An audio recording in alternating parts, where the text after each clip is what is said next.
ইসলাম মানুষের অনুভূতি অস্বীকার করে না। ভালো লাগা, আকর্ষণ এগুলো স্বাভাবিক, কিন্তু ইসলাম এই অনুভূতিকে পবিত্র ও নিরাপদ পথে পরিচালনা করতে চায়। তাই বিয়ের আগে গোপন প্রেম, অবাধ মিলামেশা ও রিলেশনকে ইসলাম অনুমোদন দেয় না।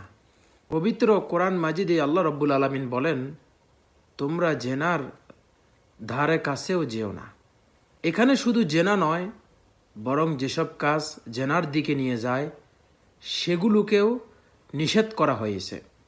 অবৈধ প্রেম ও রিলেশন অনেক সময় সেই পথেই নিয়ে যায়। রসুল্লাহ সাল্লাল্লাহু আলাইহি ওয়াসাল্লাম বলেছেন, চোখের জেনা আছে, কানের জেনা আছে, অর্থাৎ অবৈধ দেখা, কথা বলা, টাচ সবই গুনাহের দিকে ধাবিত করে। ইসলাম বলে, যদি কাউকে ভালো লাগে তাহলে সবচেয়ে সুন্দর ও হালাল পথ হলো নিকাহ।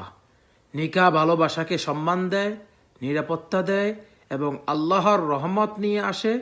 আর হারাম সম্পর্ক শান্তি সাময়িক হলেও শেষটা কষ্ট ও আফসোসের ভরা হয়। প্রিয় ভাই, সংক্ষেপে বললে, প্রেম নয় হারাম, হারাম পথে প্রেম করা হারাম, আর হালাল পথে ভালোবাসাই ইসলামের সৌন্দর্য।